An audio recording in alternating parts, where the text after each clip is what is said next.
앤과 컴버그, 프로이드의 초심리학 중에서 심리경제 이론은 가장 많은 문제점을 안고 있으면서 동시에 가장 변화를 거부하는 관점이다.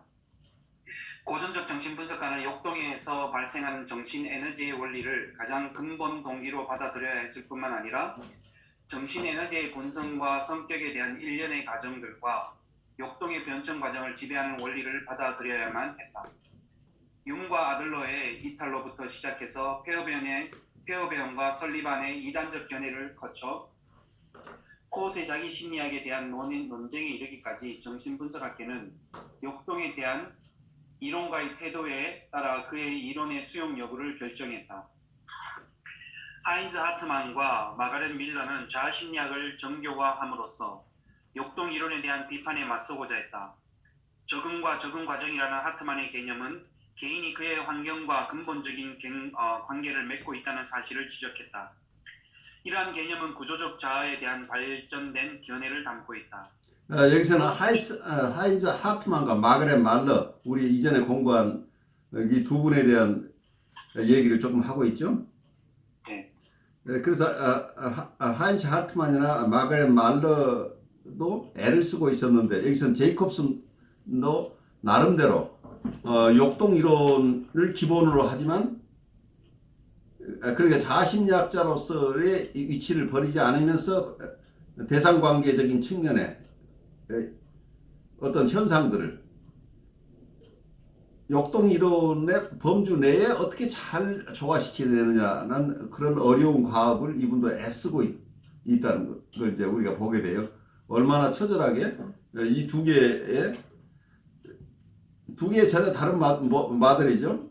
하나는 역동 구조 이론이고 또 하나는 관계 구조 이론인데, 이 서로 다른 모델을 어느 한쪽에 통합시키려고 하는 노력이죠. 그래서 그 노력이 얼마나 큰 성과를 냈는지, 그 과정 속에서 많은 발전을 이루었지만 이건 결국은 또 어떤 면에서 근본적으로 통합될 수 없는 걸 통합하려고 하는 어떤 그런 힘든 과정을 또 이분도 겪게 되는, 그래서 이분을 또 공부하는 또 후학들도 이분이 애쓴 그리고 그로부터 많은 베니핏을 받지만 또 끊임없이 도전받고 있는 거죠. 이분의 어떤 이 두 가지를 어떤 면서 어카마데이션 한다고 할까요? 어떤 면 조율해낸다고 하는 것이에요. 우리를 얼마나 힘들게 하는가를 우리도 또 체험하는 거죠. 이분 스스로가 겪었던 좌절, 그걸 또 우리도 겪게 될 거예요. 가면서 보죠. 네. 프로이드 이후 역동구조 모델 이론가들 가운데서 이디스 제이콥스는 누구보다도 정신분석적 초심리학의 핵심적인 문제를 깊이 탐구한 이론가이다. 그녀의 연구 목적은 정신분석학의 경제적 관점을 인간 경험에 현상하게 연결시키는 것이었다. 왜냐하면 타자와의 관계가 가지는 역할은 인간의 경험 안에서 가장 분명하게 드러나기 때문이다. 그녀는 자신의 목적을 이루기 위해서 두 가지 상호 보완적인 이론적 전략을 선택했다. 첫 번째, 그녀는 인간이 환경 안에서 겪는 자신에 대한 경험, 즉 샌들러와 로젠블랏이 표상적 세계라고 명명한 것에 주의를 기울였다. 제이콥스는 표상적 세계는 심리생물학적으로 타고난 것들로부터 발달된 것이다. 그녀는 이 개념을 사용하여 정상적인 현상과 병리적 현상 모두를 정신분석학적으로 설명을 했다. 두 번째 이론적 전략은 심리경제 원리를 다시 꼼꼼히 검토하는 것이었다. 이러한 검토는 결국 그녀로 하여금 이 원리를 대폭적으로 수정하게 만들었다. 고강성의 개념, 긴장과 방출의 의미, 쾌락 원리 등을 재검토하는 과정에서 그녀는 에너지 이론을 대상관계의 발달 과정과 조화될 수 있는 방향으로 수정해야 한다는 결론을 내렸다. 정신분석학의 근본적인 개념과 씨름한 결과 제이콥스는 프로이트 이후 가장 만족스러운 역동구조 모델 이론을 형성했다. 그러나 프로이트의 이론을 포함한 모든 훌륭한 이론이 그렇듯이 그녀의 연구도 최종적인 결론이라기보다는 앞으로의 이론을 위한 방향 제시라고 볼 수 있다. 그녀에게 영향을 받았다는 사실을 인정하는 컴버그와 그 사실을 인정하지 않는 조지 클라인 모두에게 있어서 제이콥스는 이론적 선구자였다. 제이콥슨 이론의 특징은 핵심적인 역동구조 원리를 보존하는 것과 수정하는 것 사이에서 왔다 갔다 하는 것이다. 이것은 임상적인 그녀의 논문들을 살펴보면 분명하게 드러난다. 그 임상의 논문들은 명료하고 날카로우며 다채롭고 때때로 극적이기까지 하다. 특히 그녀의 임상 논문들 안에서는 인내심과 단호함을 지닌 정신분석가의 관심과 따스함이 배어 있다. 네, 이 얘기는 어떤 얘기를 하고 싶어요? 이번에 임상적인 이론은 아주 이해하기 쉽게 돼 있다는 얘기죠. 근데 임상 논문이 아닌 어떤 초심리학적인 논문에서는 이론적인 논문은 굉장히 이해하기가 어렵다는 얘기죠. 이분의 이론이 스트레이트포워드하게 펼쳐진 게 아니고 좌면우고라고 할까요? 새로운 이론을 만들면서 지금 프로이드 선생님의 의견과 내가 조율할 수 있는가. 그래서 이고 사이콜로지나 클래시컬한 티어리 쪽에서 배척받지 않을 내용으로 자기의 새로운 것들을 담아내려고 하니까 어떨 때는 이렇게 설명하고 다른 때는 또 달리 설명할 수밖에 없는 이런 어려움들을 겪는 거죠. 그래서 끊임없이 이분들이 자기가 공부한 그리고 그 당시에 뭐라고 할까요? 정신분석의 법통을 가지고 있는 세력이라고 할까요? 그래서 가장 많은 사람들이 따르는 프로이드의 클래시컬한 이론이나 이고 사이콜로지스를 벗어나면 안 된다는 폴리티컬한 그런 환경이죠. 어떤 그런 기존 체제 내에서 벗어난다고 하는 것은 위험하다고 느끼기 때문에 이분들이 심리적으로 자유스럽지 못한 상황에서 끊임없이 애를 쓰고 있었다는 거죠. 그렇지만 이분들이 연구를 하면 할수록 기존 이고 사이칼리스트의 개념만 가지고는 정신분석이나 정신분석 자체를 이해한다거나 아니면 임상에서 사람을 돌보는 방법으로서 기존의 이론만 가지고는 한계가 있다는 걸 절감하면서도 자기 이론을 당당하게 내세우는데 또 한계가 있어. 이런 갈등 구조를 끊임없이 스스로 그 과정 속에서 벗어나지 못하는 이런 어려움을 이분들이 학자로서 그리고 임상가로서 계속 겪는 이런 것을 우리가 안타깝게 바라보는 거죠. 우리 그 다음으로 가보죠. 다음 챕터 자기와 대상세계. 정신분석학자들이 계속 반복해서 다루는 원형적인 상황에서 아기는 배가 고플 때 울기 시작한다. 이상적일 경우 어머니는 그 울음소리를 듣고 그를 달래기 위하여 젖을 준다. 아기는 젖을 빨게 되고 즐거운 고요함으로 상태로 되돌아간다. 그러나 아기가 어머니를 신체적으로 혹은 정서적으로 사용할 수 없을 경우 아기의 긴장은 누군가의 도움이 나타날 때까지 또 어떤 내적 기제를 사용할 수 있을 때까지 높아만 간다. 유아의 행동을 설명하면서 프로이드는 욕구, 다시 말해서 그 근저에 있는 욕동과 욕동의 변천 과정을 강조했다. 욕구가 충족될 때 긴장은 해소되고 아기는 쾌락을 경험한다. 아기가 계속해서 만족을 경험할 때 그는 비성적인 대상을 선택할 수 있게 된다. 좌절은 불쾌의 감정을 발생시킴에도 불구하고 발달 과정에서 만족만큼 중요한 역할을 한다. 그것은 현실 원리를 확립하고 환각적인 원망 성취 대신에 사고와 목적이 있는 행위를 발생시키며 구조자를 발달시킨다. 설리반은 처음부터 생물학적 욕구와 심리학적 욕구라는 두 가지의 서로 다른 근본적인 요소가 있음을 지적했다. 유아의 생물학적 욕구, 그러니까 설리반의 용어에서는 지배적인 것만을 만족될 수도 있고 만족되지 않을 수도 있다. 이러한 욕구는 심리학적 관련성을 가지고 있지 않다.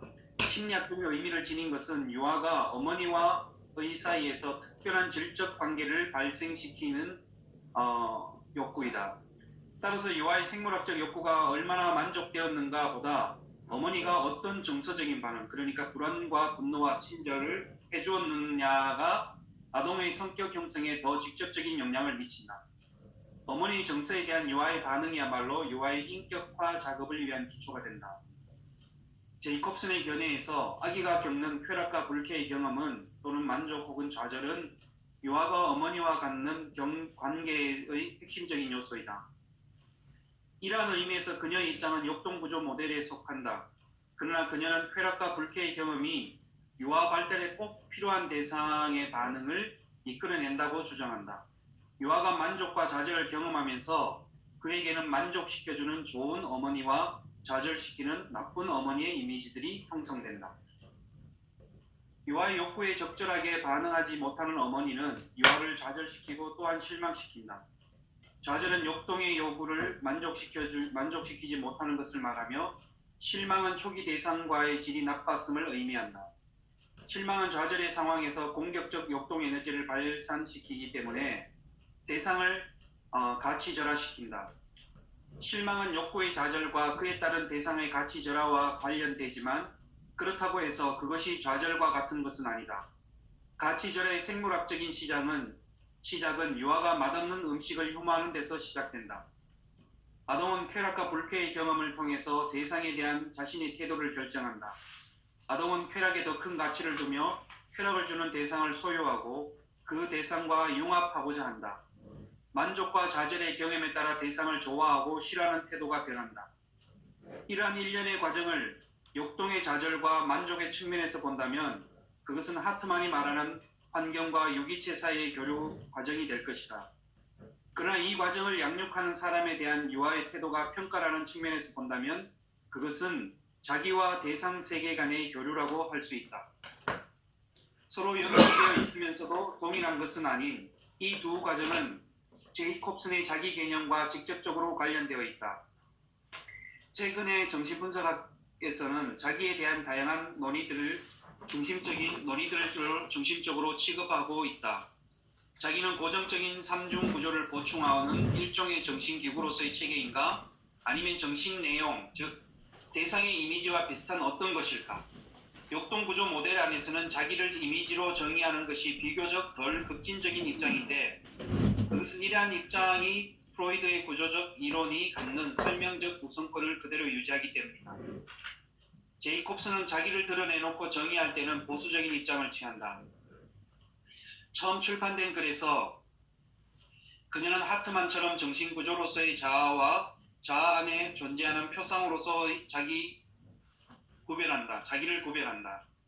제이콥슨은 이러한 자기의 정의를 후기 논문에서까지 유지시킨다. 그녀는 거듭해서 이렇게 말한다. 자기는 주변의 대상 세계로부터 구별되는 주체로서의 사람을 가리키는 보조적인 서술적 용어이다.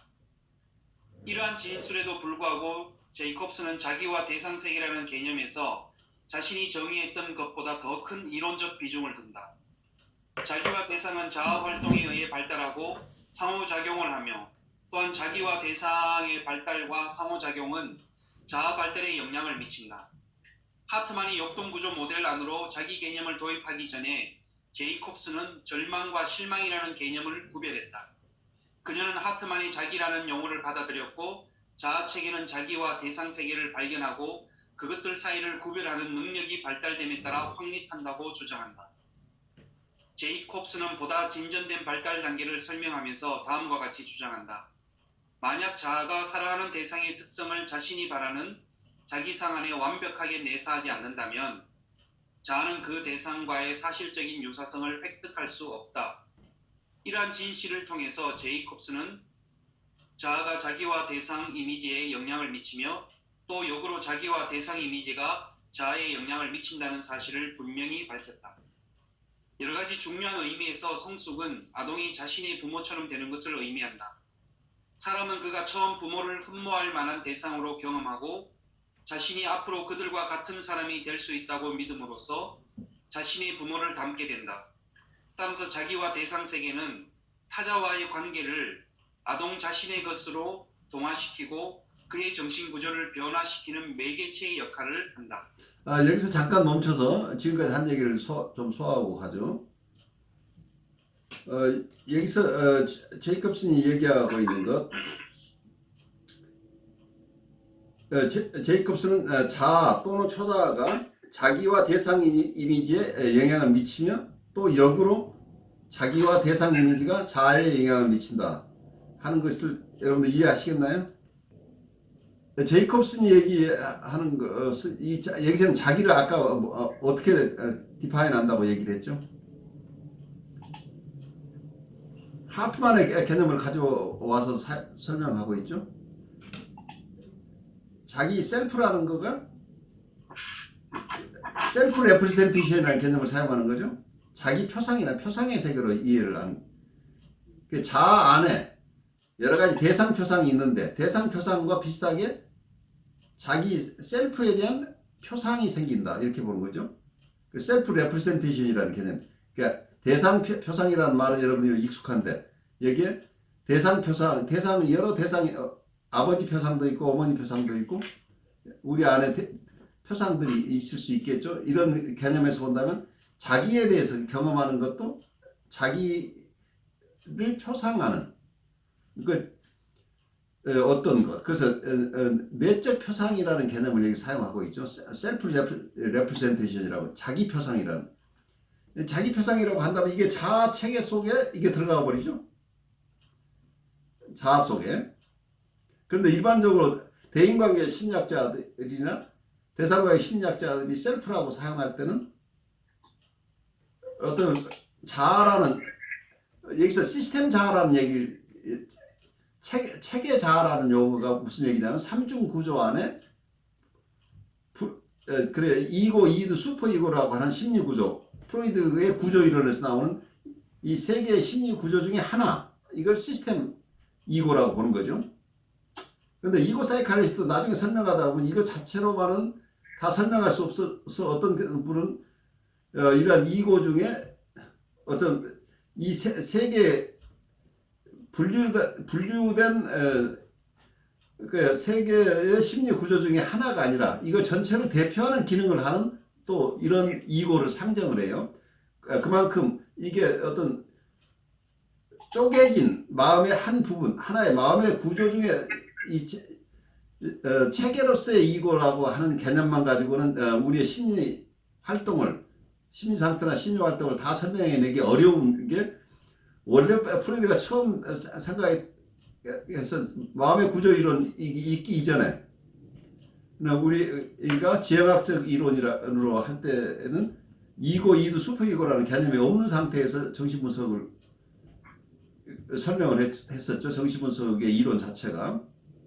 그래, 우리 마음에는 의식과 무의식과 전의식이 있다. 이렇게 했을 뿐이지, 마음의 구조가 이고, 이드, 이고, 슈퍼 이고라는 이런 기능이 각각 다른 하나의 정신 기구들이라는 개념을 쓰지 않았다는 얘기죠. 그래서 어쩌면 마음이라고 할 때는 전체로서 통합된 마음을 생각을 했었는데, 어쩌면 지금 셀프 사이칼러지나 대인관계에서 사용하는 셀프라고 하는 것은 이런 마음의 일부로서의 어떤 이고, 또 이고 그 안에 갇혀있는 셀프 레프레젠테이션 개념이 아니에요. 여기서 큰 차이가 나는 거죠. 보통 셀프라고 할 때는 그 자체가 에너지를 가지고 있고 주체성을 가지고 행동에 동의이 된다. 모티베이션, 모든 활동은 이 셀프가 활동으로 어떤 개인이 어떤 활동을 한다는 그 셀프라는 이 셀프 자체가 심리 내적으로는 기능을 한다고 보는 거예요. 그래서 모든 에너지의 원이고 그리고 행동을 일으키는 동인이 된다는 모티베이션이 바로 어디에서 나오면 셀프에서 나온다고 보는 거죠. 그런데 프로이드가 봤던 것은 모든 에너지는 이드에 있고 이고는 외부 대상과의 관계의 조정자 역할을 한다. 그리고 슈퍼 이고는 내면화된 도덕 가치다. 뭐 이런 개념으로 세 개의 기구로 나눴는데, 그럼 이 자아라고 하는 것은 이 마음의 세 개의 정신 기구 중에 하나인데, 그 안에 자아 안에 대상 표상이 있고 여러 개의 대상 표상이 있고 또 그 중에 셀프 표상, 그 표상이라는 게 그 자아 속에 있는 하나의 어떤 표상으로 이렇게 격화되는 거죠. 큰 자아 안에 어떠면 대상 표상들과 같은 격에 자기 표상이 있다. 이제 이런 거죠. 그런데 이 자기 표상 자체는 주체적인 힘을 가진 게 아니고 에너지를 가진 것도 아니라 우리가 내가 이런 나는 어떤 사람이다라고 인식의 대상일 뿐이지 그 자체가 주체성을 가진 게 아니라고 보이는 거죠. 그런 점에서 서로 차이가 나는데, 그렇지만 이걸 셀프라는 개념을 사용해서 이분도 어떤 면에서 지금까지 역동이론만 가지고 설명하지 못하고 있는 걸 설명하려고 해서 결국 이 셀프라는 개념을 다시 들여왔는데, 이 셀프 개념을 대상표상이라는 개념만 가지고 하트만처럼 사용해가지고는 자기가 지금 임상적으로 관찰하고 있는 내용, 이론적으로 자기가 더 탐구하고 있는 내용을 더 담아낼 수 없기 때문에 조금 더 그걸 더 이분은 하트만과 다른 쪽의 이론을 많이 발달시킬 거예요. 그 내용을 오늘 우리가 보는데 굉장히 애를 많이 써서 그걸 설명하려고 하고 있어요. 근데 여기서 기본적으로는 우선 첫 번째 인사이트가 자아나 초자가 자기의 자아나 초자가 어떤 자아나 초자를 가지고 있느냐에 따라서 자기와 대상 이미지에 영향을 미친다는 거예요. 그러니까 슈퍼이고가 어떤 사람은 하쉬하고 어떤 사람은 굉장히 관대한 슈퍼이고를 가진가에 따라서 자기의 셀프 이미지가 달라지죠. 그 대상 이미지도 달라지죠. 그래서 자아나 슈퍼이고가 어떤 질을 가지고 있냐, 어떤 내용의 슈퍼이고나 이고냐에 따라서 우리가 우리를 이해하는 셀프 레프레 자기 표상이나 대상 표상의 내용이 영향을 받는다. 이제 우선 이렇게 얘기를 하는데, 그러면 여기서 본다고 한다면 정신기구가 결국 자기 표상, 셀프에 영향을 미친다 이렇게 되는 거죠. 그런데 그렇게만 얘기를 하는 게 거꾸로 자기 표상이나 대상 표상이 결국 자아나 초자의 내용을 영향을 미친다. 역으로 또 얘기를 하죠. 그래서 자기와 대상 이미지 자체가 자아에 영향을 미친다. 그러니까 영향이 양쪽으로 온다. 이제 이런 이론을 지금 설명하고 있죠.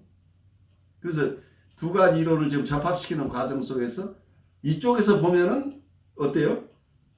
역동 구조 이론인 것 같고, 저쪽에서 보면 대상 관계 이론인 것 같고, 이런 입장이 지금 되죠.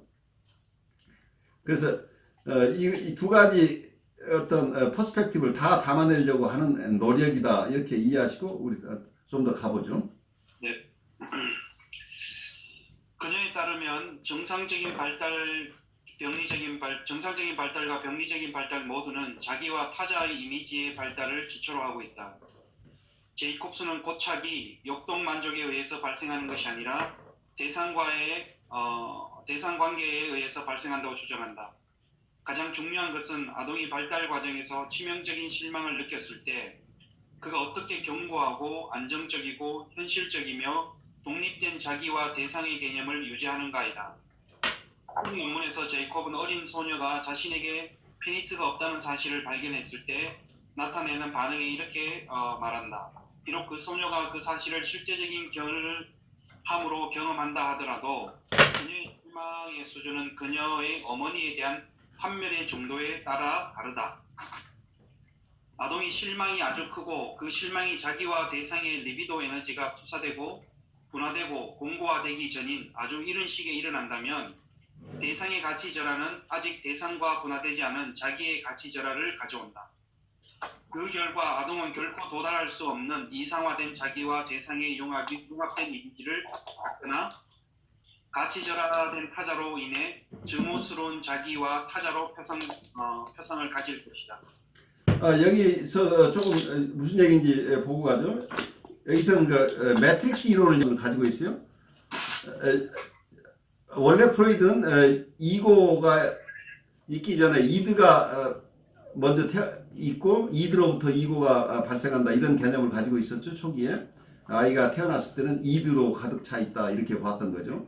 그렇지만 하트만이나 제이콥슨 후대 이고 사이칼라지스트는 프로이드의 그 얘기만 가지고 설명하기 굉장히 어렵다는 것 때문에 여기서는 매트릭스라는 개념으로 아이는 태어날 때 어떤 모체를 가지고 태어나는데 그 모체로부터 하트만은 어떤 개념을 쓰고 있었냐면 여기서부터 이드와 이고가 결국 이 매트릭스로부터 출현한다. 그래서 이드로부터 이고가 나왔다고 하는 것을 바꿔놓고 있죠. 원래 미분화된 상태의 모체로부터 이드하고 이고가 발생했다. 한데 이걸 제이콥스는 그런 개념보다 또 조금 변형시켜서 어떤 우리 정신적인 에너지 자체가 미분화된 상태다.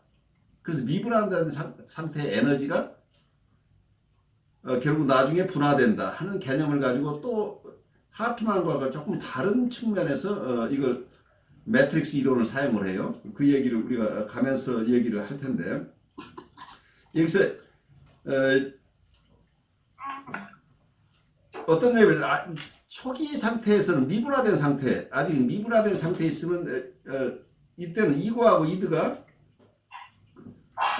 이때는 이고하고 이드라기보다는 대상과 자기가 구별되지 않은 상태에 있을 때 이런 대상과 자기가 초기에 아주 실망이 있을 때는 그 매트릭스 상태인 자기와 대상에게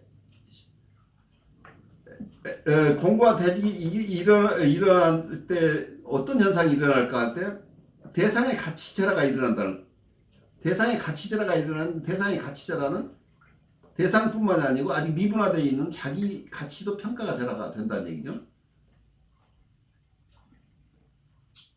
그래서 실제 자기가 가치체라된 타자와 함께 자기 표상도 같이 평가절하가 되는 거죠. 그런데 여기서 제이콥슨이 설명하고 있는 건 또 하나는 결코 도달할 수 없는 이상화된 자기와 대상의 융합된 이미지를 갖는다. 그래서 이 두 가지 개념을 여기서 쓰고 있어요. 이상화된 대상 이상화된 대상과 자기 대상과 자기와 대상의 융합된 이미지인데 그 이미지 자체는 이상화된 거다. 그런데 이 이상화된 어떤 대상인데 이상화된 대상은 자기와 대상이 융합된 대상이에요.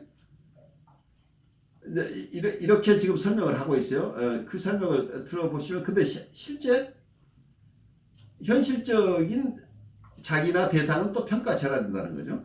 여기서 어떤 두 개의 이미지가 하나는 이상화된 이미지가 있고 하나는 평가절하된 이미지 이 두 가지를 가지고 지금 설명을 해내려고 하는 애를 쓰고 있는데 이 얘기를 여러분들이 좀 기억날 거예요. 다른 학자들도 이런 비슷한 여기서 자아심리학에서 이걸 설명하고 있지만 캐런 호나이가 설명했던 이상화된 자기라고 하는 개념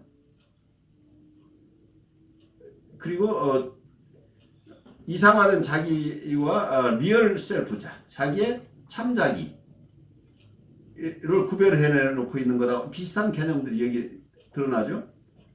그래서 같은 개념들이 이 당시로 나중에 코우도 그랜디오스 셀프와 또 하나는 이상화된 부모 원상이라는 개념을 가지고 있는데 이상화된 부모 원상이라고 해서 그랜디오스 셀프를 두 개로 나눠서 설명하고 있지만 지금 여기서 보면 초기 단계에서 만약에 여기서 대상과 자기가 아직 분화가 덜 된 상태 마가렛 말르식으로 아직 미분화된 상태 분리개별하고 되기 이전 상태라고 한다면 이때 평가절하되는 것은 자기와 초기에 평가절하되기 전에 어떤 이상화된 어떤 대상을 꿈꾼다고 하는 이상화된 대상은 뭐예요? 자기라는 얘기 결국 자기와 대상이 구별되지 않았기 때문에 그래서 코운 이론은 코웃이 두 가지로 그랜디오스 셀프라는 개념과 그리고 이상화된 부모 원상이라는 개념을 가지고 설명을 하고 있는데 그 얘기는 캐런 호나이의 어떤 이상화된 자기라는 개념을 둘로 나누어서 설명하고 있는 것으로 보인다고 제가 설명했을 거예요. 왜냐하면 여기서는 셀프와 아브젝트가 초기에는 구별이 없다는 얘기예요. 그런데 이걸 인위적으로 나눈 결과로 하면 두 가지로 설명을 해내는데 사실은 좀 더 정밀하게 본다면 아직은 나중에는 이게 분화해서 설명할 수 있을지 모르지만 그 정상적인 나르시시즘 발달 과정을 설명할 때 이 둘로 설명하는 건 is okay. 그렇지만 초기 단계에서 본다고 한다면 아이가 정상적으로 아직 충분하게 발달하기 이전에는 대상과 자기를 구별하지 못한다는 전제로 본다면은 평가절하가 일어나도 대상과 자기가 동시에 평가절하가 일어나고 이상화를 해도 자기와 대상이 함께 이상화된다고 하는 것을 이런 현상을 우선 조금 아이디어를 가지고 이론을 우리가 이해를 하면 어떨까 싶어요. 그래서 어쩌면 대상과 자기가 별개인 것 같은 셀프하고 아브솔루트를 구별해 놓고 있지만 초기 단계 미분화된 상태, 아직 인디비듀얼라이제이션이라고 할까요? 개별화나 분리개별화가 잘 되지 않은 상황, 그걸 이론적으로 말러식으로 얘기할지 여기서 제이콥슨 식으로 얘기할지 모르지만 어쨌든 충분하게 아직은 셀프하고 아브젝트가 구별되지 않은 상황에서 일어나는 심리 현상들은 결국은 이 미분화된 상태에 있는 자기 대시 대상이죠. 그 셀프 아브젝트라는 개념은 사실은 제이콥슨이 먼저 썼다는 얘기, 코흡보다. 네. 이러면 이해가시나요? 지금 제이콥슨 얘기 속에서는 셀프하고 아브젝트가 미분화라는 얘기를 하고 있죠. 그 개념을 결국은 코웃이 셀프 아브젝트, 여기서 제이콥슨은 셀프 대시 아브젝트라고 썼을 거예요 아마. 그런데 코웃이 나중에 거기서 대시를 빼고 자기의 새로운 발명품으로 이렇게 자랑하기 시작한 건데, 사실은 이 개념들은 이 자아심리학자들이 다 알고 있었던 것이고 오랫동안 개발해왔던 개념이에요. 그런데 코웃이 본인의 독자적인 것이냐 이렇게 사용한 개념이 아닌가 싶어요. 그런 점에서 제이콥슨도 굉장히 애를 많이 썼고 후학들에게 굉장히 많은 좋은 영향을 끼쳤는데 어쩌면 이 저자 견해에 의하면 충분하게 대접받지 못하고 있는 사람 중에 하나다, 이렇게 또 이해를 해요. 이 부분 하면서 제가 이제 또 생각했던 게 있으면, 아까 교수님 말씀하신 그 우리 앞에서 했던 그 참작이라는 자기 이런 모델들을 그게 좀 떠오르고 했는데, 이 부분의 미분화적인 부분에 봤을 때 이제 아이가 유아가 경험했던 그런 좌절이나 실망이 어머니에 대한 어떤 환멸 정도에 따라 다르다고 생각하면서, 근데 이게 이제 성숙의 어떤 과정이라는 말을 생각했을 때 이게 유아적인 어떤 이런 아동적인 시기에서 이게 성인이 되어도 이게 그대로 적용되지 않나라는 생각을 좀 하게 되었거든요. 그렇죠. 그게 어린 시절에 해결되지 못하면 결국 나중까지 계속 해결되지 못한 이슈로 남아있기 때문에 그러니까 굉장히 프리에더폰 환자를 보실 때는 이 이론들을 여러분들이 어느 게 옳다 그르다를 떠나서 여러 퍼스펙티브를 여러분들이 이해하고 있어야 돼요. 그래야 이분들 이해하는 거죠. 예, 그래서 느낀 게 여기 자기에 대한 절하가 나중에 어떤 한 제가 이제 있는 그 성인을 봤을 때 그 자기 절하를 끊임없이 이제 상대에 투사를 해서 상대를 가치 평가를 하는 것을 제가 발견하거든요. 그렇죠. 상대에 대한 평가 절하가 일어나죠. 근데 어쩌면 자기 평가 절하가 같이 있죠. 네, 아마 그러면서 이제 이걸 보면서 그 상대에 대한 가치 평가 절하가 곧 자기를 향한 그 손가락을 자기로 향해 돌리고 있는 것 같다는 생각도 들면서, 또 한편으로는 이 반대적인 모습도 나오는데 자기를 극대화시키는 거죠. 그렇죠. 얼마 전에 어떤 한국에 있는 어떤 좀 유명한 어떤 사람들이 나왔는데 어느 순간 와서 이야기하는데 그 사람과 자기를 동일시시키면서 이야기를 하더라고요. 그래서 물어봤죠. 그분을 잘 아시냐고 하니까 모른다는 겁니다. 그런데 자기도 어느 순간이고 어느 시점에서 그 사람과 같은 역할로서 아마 그런 위치에서 일을 해야 되지 않는 때가 오지 않을까라고 이런 얘기를 하더라고요. 근데 이제 그런 부분을 동일화시키면서 극대화시키는, 이상화시키는 모습들이 나오는데, 이게 이런 부분을 봤을 때 그런 이 유아적인 것들이 그대로 성인이 되었지만 그걸 그대로 또 반영하고 있는 모습이 그렇죠. 어떤 그랜디오스 셀프라고 얘기를 할 수 있겠죠. 네. 계속하겠습니다. 예. 네, 이러한 제이콥슨의 고찰들은 자기, 대상 관계의 기능적인 중요성을 강조한다. 자기 표상과 대상 표상의 변천 과정과 자아와 초자아 발달 과정은 서로에게 영향을 미친다.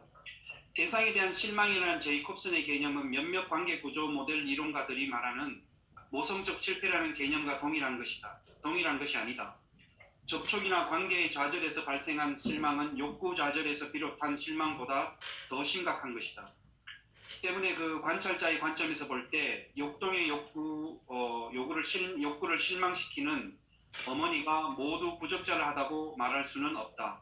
제이콥슨은 초기 발달을 설명하면서 역동 이론에서 오이디푸스 시기에 나타나는 어머니와 아동의 관계 형태가 이미 그 전 단계에서 나타나고 있음을 지적한다. 그래, 오이디푸스 시기 자체를 앞당겨서 봤다는 얘기죠. 그 이게 학자들 간에 이미 이런 고찰들은 멜라니 클라인은 아주 철저하게 아주 초기부터 에더퍼스 컴플렉스가 있다고 봤던 거죠. 그러니까 이런 것을 이미 자아심리학자들도 다 알고 있어요. 그렇지만 이것을 멜라니 클라인의 이론에 따라서 난 이렇게 그게 맞다고 생각한다가 아니라 자아심리학자 쪽에서 자기들 나름대로 또 새로운 이론을 개발하는 형식을 취하기 때문에 여기에 서로들 참 나중에 후학들이 이분이 오래전에 얘기한 건데 왜 여기서 이게 새로운 얘기일까 하는 의아심을 갖게 하죠. 근데 그것을 대상관계에서는 이미 굉장히 오래전부터 논의되어 온 것이지만 자아심리학 내에서 그것을 가져오는 게 그만큼 조심스러운 거죠. 왜냐하면 자기 학파에서 나온 얘기들이 아니기 때문에. 그래서 그걸 그대로 가져오기보다는 자기가 소화한 내용으로 다시 설명하고 있는 것이다. 이렇게 우리가 이해하면 좋을 것 같아요. 자기애로부터 정체성 형성으로. 역동구조 모델과 관계구조 모델은 인간의 본성에 대한 상반된 전제를 깔고 있다. 이러한 상반된 전제가 첨예하게 드러나는 곳이 바로 프로이드의 1차적 자기의 개념이다. 생후 초기에 대한 관찰 자료는 관찰자의 주관에 따라 해석될 수밖에 없다.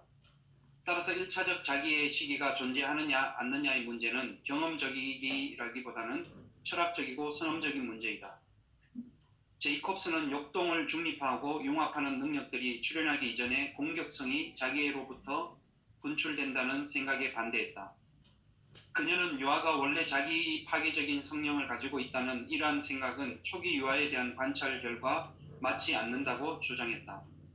1차적 자기의 개념이 가진 더 심각한 문제는 그 개념이 자아가 대상에서 분화되어 나오는 시기를 출생 직후로 본다는 사실이다.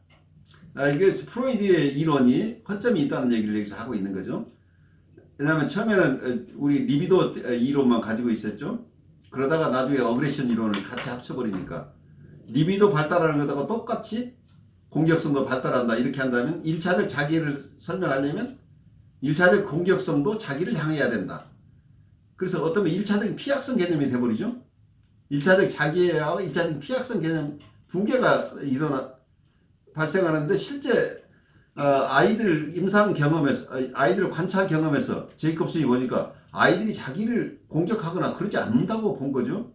그럼 프로이드 선생님의 이론이 지나친 이론이다라는 얘기를 그런 언더스탠딩에서 자기 나름대로 프로이드의 이론과 다른 개념을 여기서 설명하고 이론화하려고 한 거죠.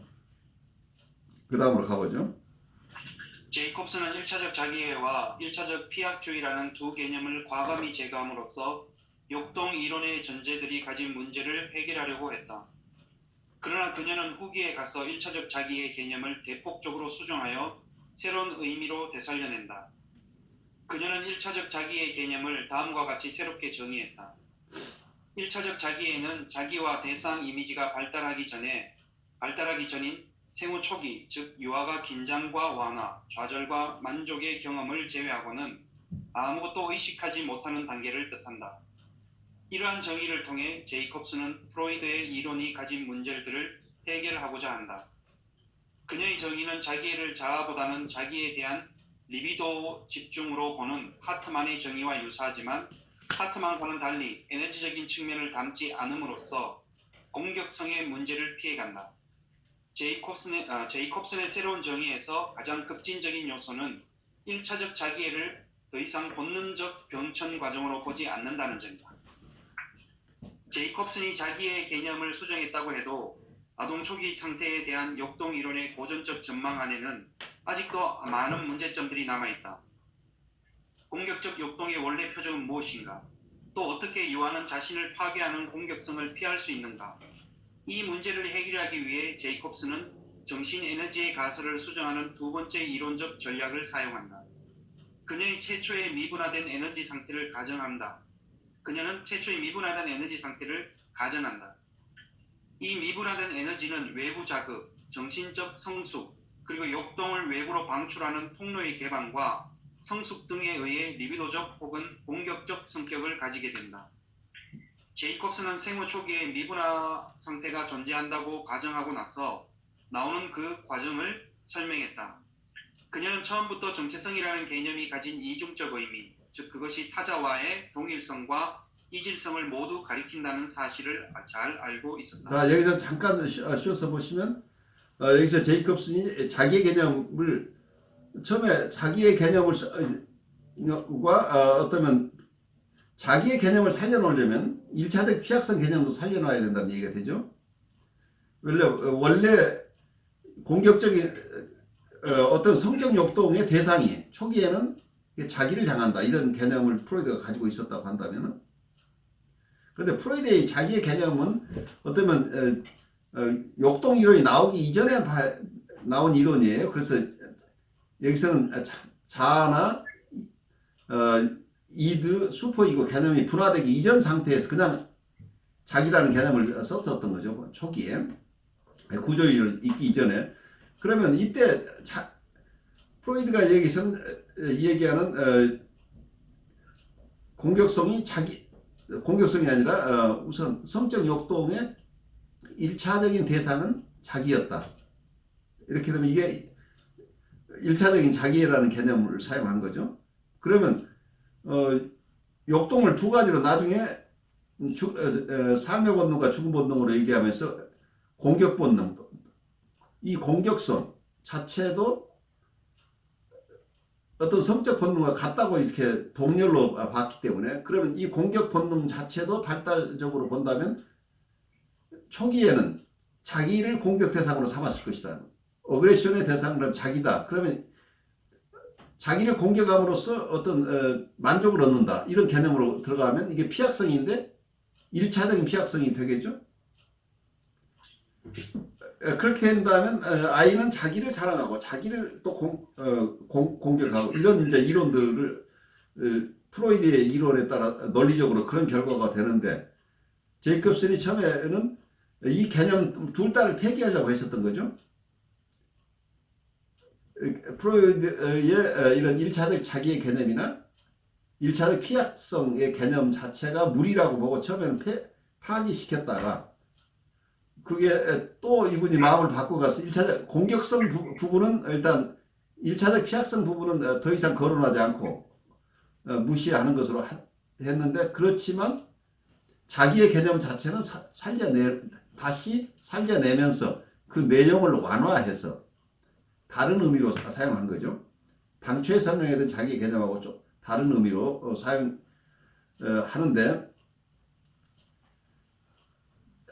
그래서 이분 나름대로서 자기의 개념 자체도 내용을 바꿔서 그래도 프로이드 선생님의 이론의 큰 부분에 손을 대지 않으려고 애쓰는데, 또 하나 여기서는 이 욕동 이론을 설명을 하다 보니까 공격성과 그리고 리비도가 어떤 경우에 리비도가 나오고 어떤 경우에 성적 욕동이 나오느냐 하는 어려움이 발생하는 거죠. 그래서 통합적 에너지 이론을 여기서 만들었다는 얘기예요. 정신에너지 가설 자체를 여기서 매트릭스 이론을 그냥 사용해 모판이라고 얘기했던 것이죠. 그러니까 아까 처음에 하트만이 생각했던 어떤 매트릭스는 이고와 이드가 아직 미분화된 상태라는 의미에서 모판 일단 매트릭스 개념을 썼다고 한다면, 이 제이콥스는 에너지 자체가 리비도와 어그레션, 이 두 가지 에너지 자체가 처음에는 미분화다라고 본 거죠. 그런데 그 미분화된 에너지가 어떤 것으로 발현하느냐 하는 것은 외부 자극, 그리고 정신적인 성숙, 그리고 욕동을 외부로 방출하는 통로가 개방되어 있느냐 여부, 이런 그리고 어느 정도 성숙했느냐, 이런 여러 가지 요건에 따라서 어떨 때는 이게 리비도적인 성격을 가지기도 하고 어떨 때는 공격적인 성격을 가진다. 그럼 그 속에 숨겨져 있는 거 어때요? 이 두 가지 요인을 다 가지고 어떤 생물학적인 어떤 본능적인 부분도 그 속에 포함되어 있지만 거기에 들어가 있는 게 뭐예요? 외부 자극. 외부 자극이라는 얘기는 외부 환경이라는 얘기가 들어가 있다는 얘기죠. 환경에 따라서 이게 공격적으로 나오기도 하고 또 하나는 리비도적으로 나올 수도 있다. 이렇게 얘기를 할 수 있겠죠. 그렇다면 지금 애쓰고 있는 이분의 제이콥슨 입장에서 어떤 1차적인 피약성이랄지 이 공격성 이론을 그대로 수용하지 않으면서 이 리비도와 공격성을 설명해 내려고 하니까 원래 이론대로 한다면 뭐예요? 데스 인스팅트부터 공격성이 바로 나온다. 그러니까 멜라니 클라인 같으면 아이들은 처음 태어나면서도 엄청난 공격성을 가지고 있다. 이렇게 시작을 하는데 프로이드는 리비도로 설명을 해냈고 멜라니 클라인은 어떤 공격성을 가지고 주로 설명을 했는데 여기에서 제이콥스는 이 에너지 자체, 정신적 에너지 자체가 리비도나 공격성이라고 하는 것 자체를 처음부터 어쩌면 아까 얘기했던 죽음 본능이나 생명 본능, 성적 욕동이나 공격 본능, 공격 욕동 이 두 가지에서 다이렉트로 추출한 게 아니고 그 욕동에서 성적 욕동으로부터 리비도가 나오고 공격적인 욕동으로부터 어그레션이 나온다 이렇게 설명하는 것이 아니고 이 리비도나 공격성 자체가 원래 미분화된 상태로 있다가 아이가 성장하고 또 그때 환경이 어떠느냐에 따라서 어떨 때는 공격적인 것으로 나오고 어떨 때는 리비도적인 것으로 나오더라. 이렇게 설명한다는 얘기예요. 그럼 이건 아까 그래서 심리 경제적 이론이라고 하는 게 이제 이런 거죠. 이 에너지가 어디서 그 에너지의 성질이 지금 다르죠. 하나는 굉장히 리비도적인 에너지고 하나는 공격적인 에너지인데 이 두 가지가 어떻게 해서 발생하느냐 그리고 어떤 양이 어떤 과정을 거쳐서 발생하느냐 할 때 아까 역동이론 쪽에서는 바로 역동으로부터 이게 나온다고 봤는데 여기서는 역동뿐만이 아니고 환경까지 가미돼서 설명이 들어가는 거예요. 이렇게 되면 그래 역동뿐만이 아니라 환경도 결국은 우리의 공격성이나 리비도를 어느 쪽으로 이런 에너지들이 정신 에너지들이 발현하는가를 결정하는 요인으로 환경도 여기 포함된다고 본다면 여기서는 프로이드의 이론하고 달라진 모습이 여기 드러나죠.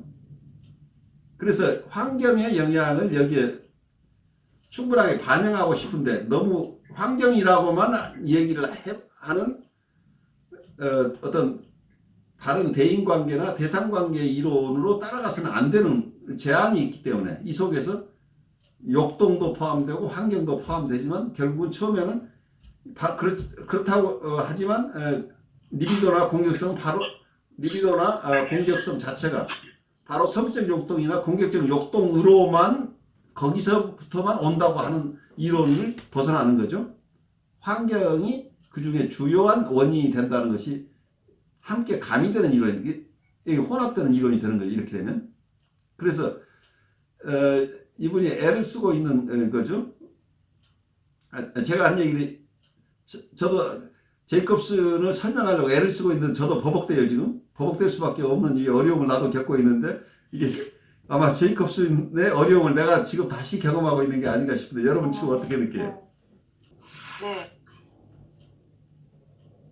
근데 우리 두 목사님은 이해가 안 되는 것 같아 지금 표정을 보니까. 아니 근데 뭔가 육동 그러면 사실 굉장히 저는 아직도 이게 추상적이고 좀 어렵고 생물학적이다 이런 게 일상적인 용어는 아니다 보니까 근데 이제 어쨌든 아이가 어떤 기질을 타고났다고 해도 그 어머니라는 환경이나 그 아이를 둘러싼 환경이 어떠냐에 따라 인간이 영향을 받죠.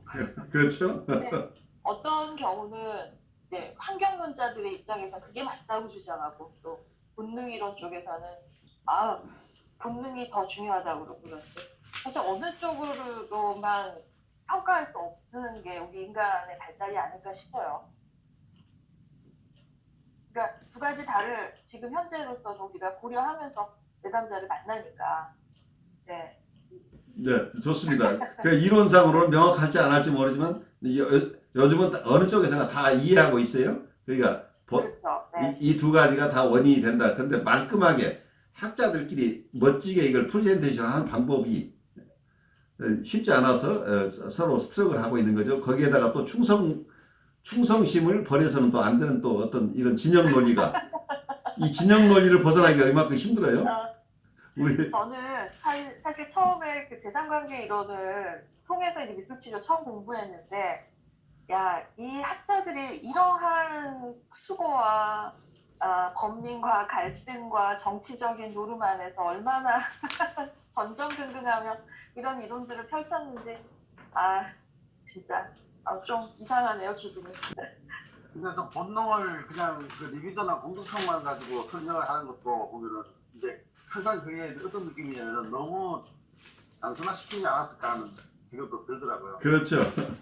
그러니까 아까도 얘기에서도 이제 제이콥스도 현상 이야기했지만은 실질적으로 우리 인간이 경험하고 있는 본능적인 것은 단순하게 리비도와 그런 공격성만이 아니라 다양한 것들이 많은데 뭐 예를 들어서 그 미술에서 색깔을 말한다 그러면은 그 색깔에 세 가지 3원색 있잖아요. 그러면 그걸 잘 조합하면 다른 컬러가 나오는데 심리에서 리비도와 그 공격성 구별을 섞어본다 해도 우리가 경험하는 본능을 다 설명할 수는 없지 않을까 하는 생각이 들더라고요. 그래 인간의 여러 다양한 경험들을 이걸 이 본능 이론 가지고 설명해낸다는 거의 불가능하다고 이거 제이콥슨도 처절하게 느꼈던 거죠. 다양한 어떤 경험들을 어떻게 이거 설명해내냐. 그러니까 결국은 그 환경이라는 게 그 밑에 있는 그 차라리 그 인간이 가지고 있는 어떤 심리적 에너지가 있는데 그 에너지가 환경과 어떻게 조화하느냐 이렇게 말하면은 오히려 더 많은 다양성이 이제 분출될 수 있으니까 좀 더 본능에 대해서 실제로 우리가 경험하는 것에 대해서 오히려 더 잘 설명하는 것도 될 수 있다 생각해요. 그래요. 그러니까 어떤 우리가 그리스 시대에 자연 철학이라고 얘기를 할까요? 처음에는 이 우주는 무엇으로 구성되어 있느냐 할 때 우주에 원소가 몇 개가 있느냐 4원소다 5원소다 잘 기억은 나지 않지만 이 우주는 무엇으로 구성되어 있느냐 그래서 우주를 이해하는데 몇 가지 기본적인 것으로 이해하려고 하던 그 아이디어가 어쩌면 동양에서도 다양한 시도가 있었겠지만 이기이원론이라고 하는 것도 이 우주를 이해하는데 이 두 가지를 가지고 이해하려고 하는 노력 중에 하나겠죠. 그것만 가지고 설명해낼 수 있다. 그러니까 근원적인 어떤 것들 2개나 3개 혹은 4개 이걸 가지고 모든 것을 설명해내려고 하는 시도가 아주 우리 인류의 초기부터 있어 왔던 것들이고 어쩌면 여기서 프로이드가 얘기하고 있는 것도 그런 어떤 가장 기본적인 어떤 엘리멘트를 처음에는 리비도 하나를 가지고 설명하려고 하다가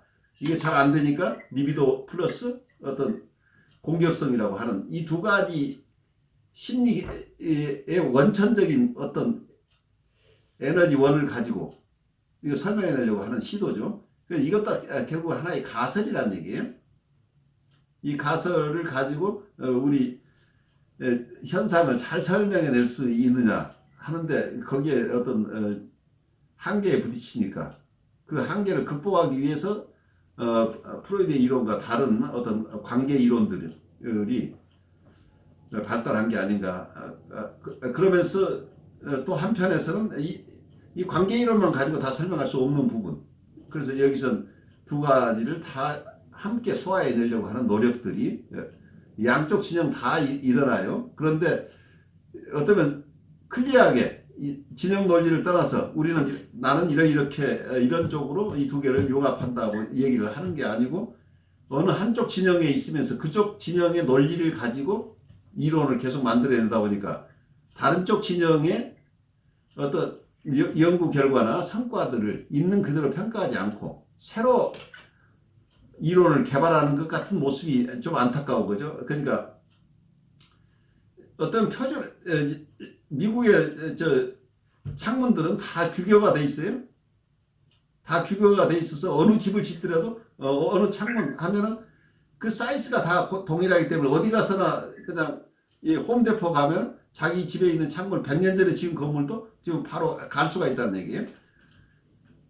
그렇게 이렇게 통일화돼 있다고 한다면 우리가 일하기가 쉬운데 지금은 한국부터 통일화됐겠지. 옛날에 한국에서는 창을 낸다고 한다면 목수마다 그때그때 그 집 지면서 자기가 알아서 적당하게 창을 내지 않았을까 싶어요. 그렇게 통일화되지 않다고 한다면 나중에 작업하기가 굉장히 힘들어지겠죠. 마찬가지로 여기에서도 지금 대상관계 이론에서 연구한 것들이나 자아심리학에서 연구한 거나 대인관계에서 연구한 것들이 실제 현상은 똑같은 것을 설명하는 방법이 워낙 큰 차이가 나기 때문에 계속해서 새로운 이론을 만들어내는 결과가 되는 거죠. 다른 쪽에서 만들어진 어떤 그 틀을 가져다가 그대로 이걸 쓰는 게 아니고 새로 아까 어떤 마차 휠이 다 동일한 사이즈면 여기저기 어느 것이라 갖다 타이어 사이즈가 다 통일되어 있으면 다른 차에서 다른 회사 제품이지만 그 동일한 타이어를 다 갈아 낄 수 있는데 요즘 독특한 차는 자기 회사에서 만든 타이어밖에 맞지 않도록 만들어 버리면 그 타이어를 취급하는 데는 아주 한정돼 있어서 굉장히 불편할 수 있겠다 하는 생각을 할 수 있겠죠. 그만큼 서로 교통되지 않음으로써 후학들이 공부하기는 굉장히 어려워졌죠. 그만큼 같은 현상을 설명하는 이론이 다양하게 일어남으로써 나중에 공부하는 사람들이 충분한 숙련도에 이르기 전에는 각각 다른 이론으로만 이해를 한다는 얘기예요. 서로 다른 것 같은데 나중에 각각 진영의 이론들을 다 공부하고 나면 같은 현상을 이 동네에서는 이렇게 설명하고 저 동네에서는 이름을 달리 불렀구나 하는 걸 이해하게 되는 거죠. 저도 이걸 느끼면서 뭐 이쪽으로 정신분석 학자들이 어떤 자기들의 어떤 계보에서 이탈하지 않기 위해서 애쓰고 수고하고 노력해서 계속 가는데 그러면서도 솔직히 이분들이 어떤 감정이나 생각이 있는 존재이기 때문에 속으로는 굉장히 여기에 대해서 반감이 얼마나 많았을까 하는 생각도 해보거든요. 엄청난 공격성이 있는 거죠. 네네. 그래서 이제 회기라와 통일화를 이라고 잣대를 해서 꾸준히 오지만 그 속에서 조금씩 바꿔오고 또 그걸 교묘하게 말을 어떤 순환시켜서 이단화되지 않는 어떤 이 경계선에서 머무르는 이런 것들도 느낄 때고 있는데 또 한편으로 느끼는 거는 어떤 한국에도 아마 스테이션인데 비무비라고 있지 않습니까?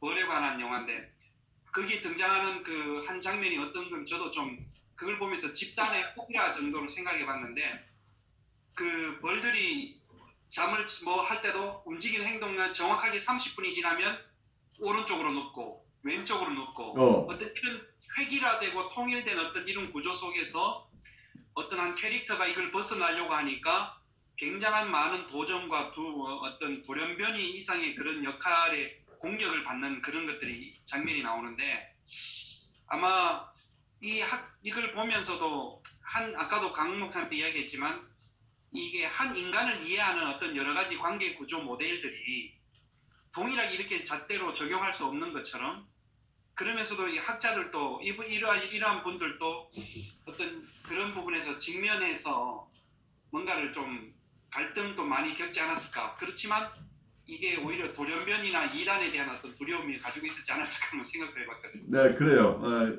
그 과정 속에서 결국 가요. 이게 어떤 제한된 틀 속에서 그 속에 너무 몰아지 않으면서 그렇지만 자기의 독자성을 확보하고 싶은 욕구들은 우리 끊임없이 있죠. 그래서 어쩌면 분리개별화 과정을 가고 있다고 봐요. 그런데 분리개별화 과정을 간 사람은 어쩌면 모든 컴플리트 티어리를 형성한 사람이나 어쩌면 현대 정신분석이나 스파티니스 같은 사람은 과거의 인연을 참 어렵긴 하지만 절단하면서 자기 독자 이론을 가는 사람들도 있고 어떤 분들은 독자 이론이라는 기치를 들지 못하고 그래도 자기 얘기인데 나는 그래도 할 만큼 했어 라고 그 틀 안에서 새로운 이론을 만들어내는 분들도 있고 각각 거기에 적응하는 방식이 각각 다르죠. 하트만식으로 얘기하면. 그래서 저는 그때 이제 대학원에서 그 선생님들한테 이런 말을 이제 학문을 하려면 일종의 이제 똘끼가 있어야 된다고 하는데 그 다르게 이야기한다면 그 괴팍성 예. 또 그 한 번을 또 이제 꼬아서 볼 수 있는 그런 것들이 필요하다고 생각하는데 어쩌면 저는 뭐 수능에서 이 띠오리를 이어온 사람들도 있지만 뭐 코시라 설리반이라든지 이런 사람들은 어떤 이단이라는 내침을 당하면서까지 각오하면서 이런 부분에서 했던 게 오히려 또 한편으로는 제 입장에서 보면 그 부분이 더 또 매력을 느끼는 부분들도 있거든요. 아, 그래. 그분들이 정신분석의 새로운 장들을 열었죠. 네. 그래서 큰 용기를 가지신 분들이죠. 사실은 쉽지 않은 일들이죠. 우리 나머지 부분 조금 더 가면서 마무리를 하죠. 뭐. 우리 한 10분 남아 있는 것 같은데. 제이콥스는 상당한 분량에 걸쳐 생후 초기에 어머니와 유아 사이의 교류를 논의했다. 그녀는 아동 개개인이 이 시기에 경험한 것들의 미묘한 차이를 다루었다. 다시 말해서 어머니와 아동의 계속적인 정서적 상호작용, 어머니가 불러일으키는 의식적이고 무의식적인 원시적 이미지와 환상을 상세하게 설명했다. 그녀는 어머니가 아동에게 쏟는 방법이 아동의 발달에 미치는 다양한 효과들에 대해서 잘 알고 있었다. 그녀는 이렇게 말한다. 어머니의 양육 태도와 활동은 유아에게 리비도적 자극과 만족과 금지를 제공한다. 어머니의 돌봄은 어머니에 대한 유아의 정서적 애착을 발생시키고 유아 자신의 자아 기능을 담당함으로써 유아의 생존을 보장해준다. 뿐만 아니라 어머니의 돌봄은 아동의 신체와 자아의 성장을 자극하고 촉진하며 아동이 현실 원리를 받아들이고 최초의 도덕적 규범을 형성할 수 있게 한다. 제이콥스는 이론의 강점은 그녀가 역동 이론과 관계 구조 이론을 잘 알고 있었다는 데 있다. 그녀는 구강기 역동 이론에 어머니와 유아 관계가 가지는 모든 요소를 분석했다. 그녀에 따르면 아동은 구강기 역동이 반복해서 충족되거나 좌절됨에 따라 쾌락과 불쾌라는 초기 경험의 핵을 형성한다. 그 핵은 다시 아동을 어머니에게 연결시켜주는 가장 중요한 교량을 역할한다. 제이콥스는 구강성 이론은 세 가지 특징을 가지고 있다. 첫째, 그녀는 구강성 개념 안에서 생후 첫 달에 발생하는 거의 모든 자극과 만족과 좌절을 포함시킨다. 둘째, 그녀는 프로이드처럼 에로스를 단순한 조직을 보다 복잡한 조직으로 결합시키는 힘으로 보았다. 따라서 그녀는 아동이 구강기 욕구가 그 욕구를 충족시키고 싶어하는 어머니와 유대를 만들어낸다고 해석한다. 셋째, 가장 중요한 특징으로서 그녀가 역동 개념 안에 유아가 양육자와 갖는 가장 초기의 경험을 포함시켰다는 점이다. 만족의 경험은 어머니와 융합되는 환상을 일으키는 반면 좌절의 경험은 어머니를 축출하고 그녀로부터 분리되고자 하는 소망으로 이끈다. 전적인 합입, 즉 대상과 하나가 되고자 하는 융합 환상들은 이후의 모든 대상 관계의 기초가 된다. 내사와 투사를 통해서 아동은 환상 속에서 어머니와 교류한다. 그녀의 개념 정의에 따르면 내사와 투사는 자기 이미지를 대상 이미지와 담게하는 동시에 대상 이미지를 자기 이미지와 담게하는 일종의 정신 과정으로서 이것들은 제이콥슨의 이론 안에서 특별한 의미를 지닌다. 다시 말해 내사와 투사는 표상세계, 즉 내적 대상의 세계 안에서 일어나는 정신 과정이다. 제이콥슨의 이론은 이러한 개념들로 인해 복잡한 구조를 갖게 되었다. 자아는 성숙해가면서 초기의 쾌락과 불쾌 경험을 부분적이고 원시적인 자기 대상 이미지에 통합시킨다. 그 이후 현실의 사건들은 만족스러운 혹은 좌절시키는 것으로 경험된다. 제이콥스는 자기와 대상 세계가 자아 체계에 의해서 형성되며 리비도와 공격적 에너지의 집중에 의해 그 특성을 획득하게 된다고 주장함으로써 역동구조 모델의 틀 안에 머물렀다. 그러나 그녀는 자기 이미지와 대상 이미지 본능적 요소와 함께 현실의 타자와의 경험에 의해서 결정된다고 주장했다. 그녀는 현실 경험이 정신의 구조적 발달에 결정적인 영향을 미친다고 생각했고 제이콥슨의 이론을 이해하기 위해서는 그녀가 무엇을 강조하고 있는지를 이해하는 것이 중요하다. 초기 발달에 관한 그녀의 이론을 하트만의 도식적 이론과 비교해보면 그녀가 역동구조 모델 안에서 타자와의 관계가 갖는 중요성을 포함시키려고 얼마나 열심히 노력했는지를 분명히 알 수 있다. 그래서 이분은 역동이라는 개념 속에 어떤 대상관계를 포함시키려고 하니까 그게 얼마나 힘들었겠어요? 역동이라는 거 그대로 놔두고 그 속에 대상관계가 어떻게 역동을 형성하는가? 욕동 자체가 대상관계에 영향을 받는다는 쪽으로 간 거죠. 그렇게 되면 두 개 합해지는 것 같은 모양이 되죠. 우리 그 다음으로 네, 마무리하죠. 정서, 쾌락, 그리고 심리 경제적 법칙들. 제이콥스는 프로이드의 이론을 따르는 대신 정서가 어떻게 본능 과정과 자아 과정에 영향을 받는지를 묻는다. 그녀는 정서가 본능이나 자아 한쪽에 의해서 발생한다고 생각하지 않았다. 그녀는 어떤 정서는 하나의 체계 안에서 발생하고 어떤 정서는 원본능 자아 초자아라는 체계들 사이에서 발생한다고 했다. 적 흥분과 분노와 같은 정서는 원본능에서 발생하며 현실의 공포, 대상, 사랑, 정오는 자아로부터 일어난다. 그러나 제이콥스는 이러한 도식을 제시한 후 그 도식을 무척 제한적인 사실을 인정했다. 그녀는 이렇게 말한다. 최종적인 정서적 표현은 고도로 분화되고 성숙한 정신조직 안에서 일어난다. 정서는 원본능 자아, 즉 초자아라는 각각의 체계 안에서 그리고 그 체계 사이의 상호작용에 의해서 연속적으로 또는 동시적으로 일어난다. 제이콥스는 욕동의 긴장과 분출이 정서와 어떤 관계를 갖느냐에 관심을 가졌다. 정서는 욕동 에너지의 방출의 표시인가, 긴장의 표시인가, 혹은 양자 모두인가? 이 답하기 위해서는 쾌락의 본성을 고찰해야 한다. 왜냐하면 정서는 분명히 쾌락과 불쾌의 가치를 지니기 때문이다. 정신분석학의 쾌락 원리는 쾌락은 방출에 관련된 것으로 그리고 불쾌는 긴장에 관련된 것으로 본다. 그러나 경험적인 차원에서의 쾌락 원리는 완전히 적용되지 않는다. 이러한 고찰을 토대로 제이콥스는 긴장과 방출은 상반된 것이 아니라고 주장한다. 그녀는 오르가즘에 도달하는 송교를 예를 들면서 방출 과정 자체는 단지 그 끝에 가슴한 긴장의 감소에 이르는 역동적인 에너지의 유입 과정이라고 설명한다. 제이콥슨의 감점은 생활 속에 발견되는 관찰과 일치하며 동시에 프로이드가 제2론화한 쾌락 원리와도 비교적 일치한다. 그러나 우리는 그녀의 이러한 견해가 역동 구조 모델을 멀리 떠난 것이라는 사실을 과소평가해서는 안 된다. 그녀가 대인관계적 맥락을 강조했다는 사실은 그녀가 쾌락 원리를 재정의한 후 쾌락 원리와 심리 경제적 법칙들 사이의 관계를 새롭게 고찰했다는 데서도 잘 드러난다. 제이콥슨에 따르면 쾌락 원리는 더 이상 단순히 역동 긴장의 감소를 목적으로 하지 않는다. 이에 대한 제이콥슨은 이렇게 말한다. 정신적 조직은 흥분과 휴식이 번갈아 나타나는 쾌락 주기를 추구한다. 이 주기는 흥분과 긴장을 양극으로 생물학적 진자 운동을 한다. 쾌락 원리는 긴장을 감소시키는 역할을 하지 않는다. 다만 흥분과 휴식이라는 양극 사이를 오가는 진자 운동을 따른다. 쾌락의 양극 사이를 오가는 긴장이라는 추의 흔들림에 달려있다고 이야기했습니다. 수고 많으셨어요. 사실은 제이콥슨의 이론 속에는 오늘 여러분들이 다루지 못한 내용 속에 그 다음에 또 컨버그를 하면서 또 제이콥슨을 여러분 또 되돌아오면서 또 공부하면 하는 방식으로 이렇게 계속 앞으로 나가면서 되돌아와서 보고 이렇게 하셔야 될 거예요. 왜냐하면 이 제이콥슨의 이론은 굉장히 방대해요. 역동 이론가인데 대상관계를 아주 있는 분들 읽으면 잘 이해할 수 있는 책들을 많이 썼다는 얘기죠.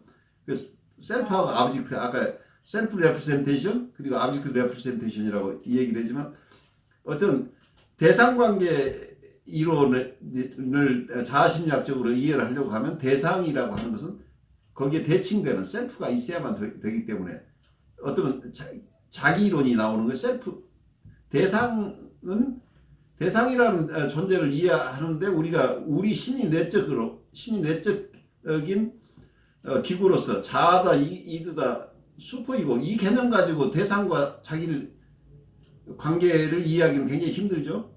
어떤 통합된 자기가 있어야 대상하고 관계를 이해할 거 아니겠어요. 그래서 셀프라는 개념이 불가피하게 출현할 수밖에 없겠죠. 우리가 통합적인 실체로서의 독립된 개체로서의 자기가 있어야 또 다른 자기와 다른 어떤 대상과의 관계 속에서 대상을 이해할 수 있는 힘들이 생기는 거죠. 그래서 대상을 자아심리학적으로 대상 표상을 이해하려면 셀프 표상도 대상 표상이라는 개념은 셀프 자기 표상이라는 개념하고 같이 맞물려서 이해할 수밖에 없는 이런 상황이 되는데 그래서 같은 셀프라는 용어 자체가 여러분들이 처음에 정신분석 공부가 제일 어려운 게 셀프라는 개념을 통합적인 인격 전체로서의 셀프를 얘기하는 분이 있는가 하면 어떤 분은 자아라는 정신기구 중 하나인 자아 속에 그것도 아주 극히 일부 하나의 자아 표상, 자기 표상, 그래서 셀프 레프레젠테이션이라는 개념으로 셀프를 이해해버리는 이 극단적인 다른 견해를 가지면서 우리가 셀프를 대하기 때문에 우리가 혼란스러워서 이 책을 읽을 때는 이 얘기를 이해를 한 것 같은데 그 다음 다른 이론가들의 책을 읽고 우리가 잘 이해하지 못하는 게 이런 큰 어떤 데피니션 자체, 개념 자체가 큰 차이를 나타낸다고 하는 거죠. 그래서 이론들의 차이가 우리가 우선 그분들의 기본적인 전제, 가장 기초적인 어떤 언더스탠딩부터 큰 차이가 생기기 때문에 그로부터 정치한 이론에 들어가면 서로 다른 전제를 가지고 출발한 그 역동 이론으로 출발한 이론들은 그 이론을 따라가지 않으면 이해하기가 굉장히 어렵고 대상관계 이론으로 출발한 이론가들의 글을 읽다 보면 그쪽의 용어나 그쪽의 개념을 계속해서 따라가지 않고는 이해를 하지 못한다는 얘기죠. 그래서 우리가 이 통합적인 견해를 갖기가 굉장히 어렵다고 하는 거죠. 그래요. 이 어려운 과제를 수행하시느라고 우리 발제자가 굉장히 애쓰셨을 텐데 발제자 얘기 잠깐 듣고 또 여러분들 얘기 듣고 나서 우리 쉬는 시간 좀 갖죠. 네, 뭐 이제 하여튼 발제를 돌아올 때마다 접하는 어떤 이론이나 이 학자들을 볼 때마다 날마다 새롭다는 생각이 듭니다. 그렇죠. 분명히 뭐 유사한 점도 있는 것 같은데라고 하지만 또 이것과 연결시키는데 또 돌았으면 또 이게 잘 연결이 안 되는 부분도 있고 그래서 오늘 이 제이콥슨에 대해서 하면서 타이프를 쳤지만 치면서도 이게 책을 또 급하게 읽어나가면 치면서도 이런 거구나 또 이게 또 지금까지 배웠던 유사점이 있네라고 하는데 막상 오늘 이 시간 지금 이걸 발제한 걸 가지고 나누려고 하니까 이게 또 머릿속에 이게 뭐가 지금 전혀 들어오지 않는 그런 또 있는 것 같습니다. 그런데 이제 개인적으로 또 이제 조금 배울 수 있었던 것은 이 제이콥슨을 통해서 아까 좀 전에 우리가 수업 시간에 다루었지만 한 가지 질문이라는 게 배운 것도 있었지만 질문이라는 게 그렇다면 제이콥슨이 자기 표상이라는 것이 그게 진짜 아까 그 다른 그 참자기와도 한번 생각해서 연결해 보았는데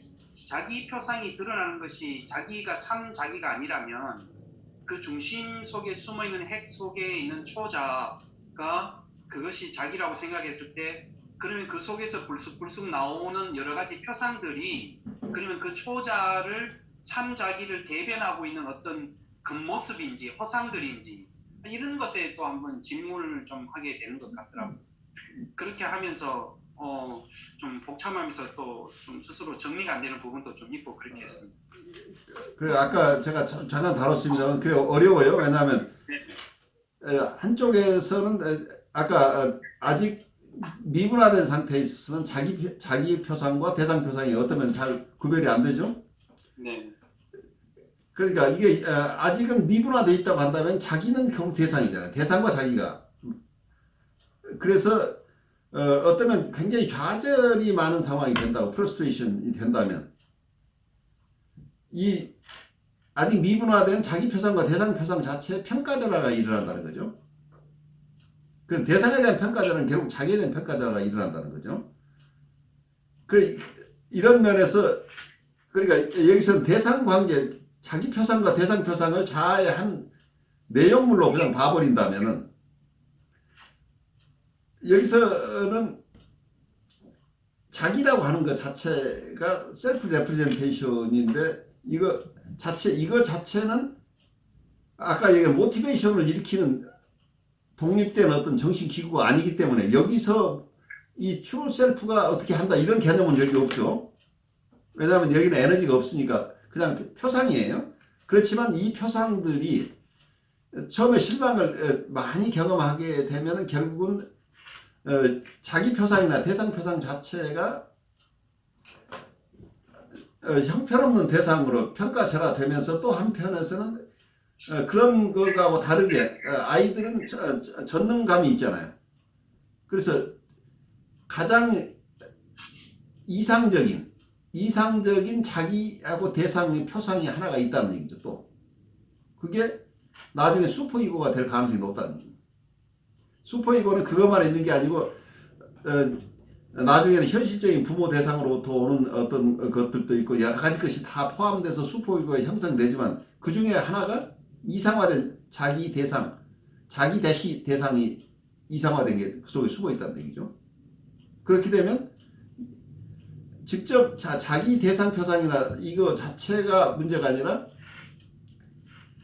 그런 어떤 이상적인 것, 그런 어떤 뭔가를 이룰 수 있다고 하는 것, 그런 자기와 대상은 무엇든지 할 수 있다고 하는 것, 그렇게 할 수 있어야 된다고 하는 것이 하나의 슈퍼이고 속에 장착되어 있는데 또 한편에서는 자기 표상이나 대상 표상은 평가절하 대상이기 때문에 여기에서 각각 이 표상 이론으로 얘기를 하겠지만 여기서 담고 있는 것은 하나는 이상화된 자기나 이상화된 자기 대신 대상, 그러니까 이상화된 셀프 아브젝트가 슈퍼이고의 일부분이 되고 실망스러운 자기와 대상 표상이 또 하나의 내적 표상이 있다고 한다면 하나는 슈퍼이고가 됐고 또 하나는 아직 슈퍼이고나 이런 정신이고가 된 건 아니지만 형편없는 자기 표상이나 대상 표상이 있을 거 아니겠어요. 그럼 여기에 대한 심리 내적인 갈등이, 그러니까 이 슈퍼이고는 이런 거 다 할 수 있어야 돼. 근데 실제 이 대상, 자기 셀프 표상 자체는 그걸 할 수 없는 대상이라고 자기가 느낀다고 한다면 자기 셀프 어택이 일어날 수 있겠죠. 그러니까 저는 예. 예. 근데 셀프로 자기 표상을 공격한다는 얘기는 이 셀프는 어디에 속해 있어요? 결국 자아에 속해 있죠.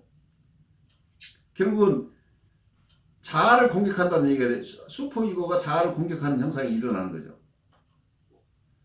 그걸 설명하는 방법은 여러 가지겠지만 결과적으로는 캐런 호나이가 하는 얘기나 여기에서 지금 제이콥슨이 하는 얘기가 돌아서 가다 보면 만난다는 얘기. 결국은 표상 이론으로 얘기를 하고 있지만 결국은 트루셀프 얘기가 돼버리는 거죠. 결국은 단어 하나, 그 용어 하나 때문에 굉장히 복잡해지고 있는데. 그래, 복잡해지죠. 이렇게 오늘 그런 생각이 들어요. 아까 교수님께서 제이콥스는 육도의 이론으로 대상관계를 설명하려고 했었다. 저는 그게 굉장히 와닿는데 사실 이 초기 대상관계라는 건 저희가 어려서 어떤 경험을 했는지 전혀 기억할 수 없는 시기에 일어나는 일들이잖아요. 그렇죠. 예, 그러니까 이거는 표상, 신상으로 드러날 수밖에 없다. 그렇죠. 네, 그렇기 때문에 근데 그거 표상과 신상 이건 어떻게 형성되겠냐? 내사와 투사, 그러니까 이게 어떤 판타지가 있는 거죠. 그 시기에 어떤. 네.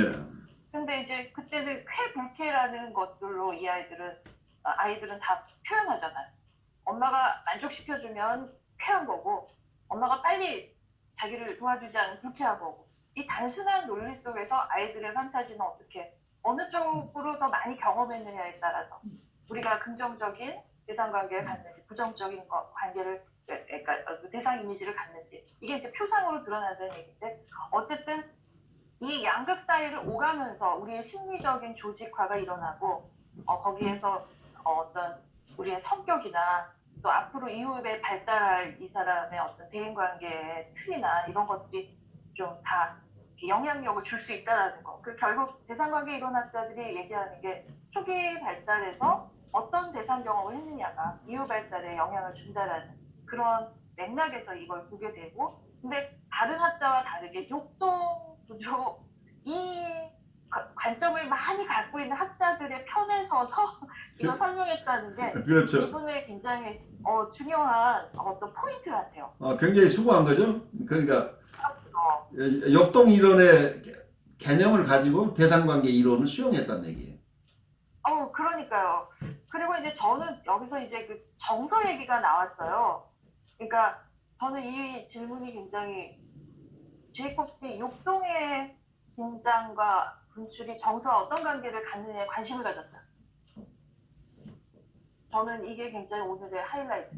이제 보니까 이 제이콥슨이 어떻게 보면은 그 뭐랄까 증상이라 그럴까 사람이 드러나고 있는 모습들 거의 임상적인 면에 상당히 관심이 많은 사람이라는 생각이 그러니까 이것을 어떻게 설명하기 위해서 결국은 이제 본능 이론을 다루고 있다고 생각하면은 뭐 이전에 본능 이론 쪽에서는 사람을 좀 어떤 규격화시키는 느낌, 프레임화시키는 그런 모습이라 그러면은 제이콥스는 거기서 벗어나서 인간을 보고 다시 욕동을 보는 듯한 느낌. 아, 그렇죠. 다양성을 보면서 그 다양성을 설명하기 위해서 욕동을 다루는 것이지 그전처럼 그 욕동 속에다 인간을 밀어넣는 느낌이 안 드는 것. 네, 저는 그렇게. 중요한 포인트를 보신 것 같아요. 그러니까 아까 얘기했던 우리 원시 어떤 자연 철학에서 물과 불과 뭐 몇 가지 요소로 우주가 형성되어 있다고 설명을 하면 그거 가지고 어떤 동양에서도 음양오행설 가지고 설명을 하는 이 추상적인 몇 개의 요소가 결국은 인간 세계를 다 구성한다 이렇게 설명하는 것이 그럴듯하고 설명력이 있는 것 같지만 구체적인 현실을 다 보완할 수는 없는 거죠. 마찬가지로 어쩌면 성적 욕동이나 공식적 욕동이 있는 건 분명하지만 이 두 가지를 가지고 우리의 다양한 인간 경험, 특히 다양한 정서 경험을 설명해낸다는 것은 불가능하다는 현실을 제이콥슨이 잘 이해한 거죠.